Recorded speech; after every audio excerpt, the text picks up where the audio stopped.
আমার নাম ইমন।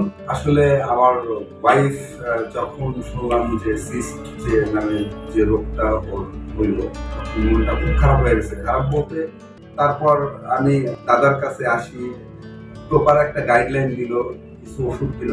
দাদা বললো যে আমি একটু ট্রাই করি, আপনার আহামরি কোনো খরচ হবে না। Okay fine. আমি খরচ খরচ তো ম্যাটার না, বড় কথা হলো আমার ওয়াইফ যেন সুস্থ হয়। সেই কারণে সেই আশা নিয়ে আমি দাদার কাছে আসা। দাদা তারপর আমাকে বিভিন্ন ধাপে ধাপে কিছু ওষুধ দিল, এটা আমার ওয়াইফকে খাইতে বললো। ওয়াইফ সেটা প্রপার ভাবে করার পর আমার কাছে মনে হচ্ছে না এটা ভালো হচ্ছে না। দাদার কাছে আবার নিয়ে আসলাম, মানে দেওয়ার পর 2বার বা 3বার, আমার সঠিক মনে পড়ছে না। দুইবারে, হ্যাঁ, দুইবারে। পরবর্তীতে দাদাকে বললাম মনে হয় না, মানে নিজেরাই আর কি আলোচনা করলাম যেটা হবে না। পরে দাদার কাছে নিয়ে আসলাম। দাদা বললো যে আপনি একটা কাজ করেন, প্রেগনেন্সি টেস্ট করে দেখেন।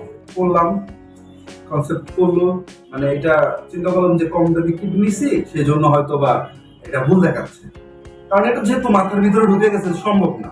তারপরে দিন আবার নতুন দামি একটা কিট কিনলাম, কেনার পর সেটা আমি দিলাম, আবারও পজিটিভ কনসেপ্ট।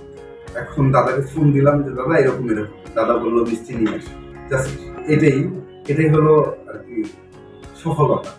চিকিৎসা বিজ্ঞানের অনেকগুলো ব্রাঞ্চ আছে। অল্টারনেটিভ চিকিৎসা ব্যবস্থা, ইউনানি বা আয়ুর্বেদিক, এটা সরকারি যে আমাদের যে প্রটোকল মেনটেন করে বা সরকারি যে বিধান সেটা মেনটেন করে আমরা চিকিৎসাগুলো করি। তো আসলে এখানে ওনার ভাগ্য হয়তো ওনাকে সহায় হয়েছেন বা স্রষ্টা ওনার সহায় হয়েছেন, আমরা হয়তো উসিলা।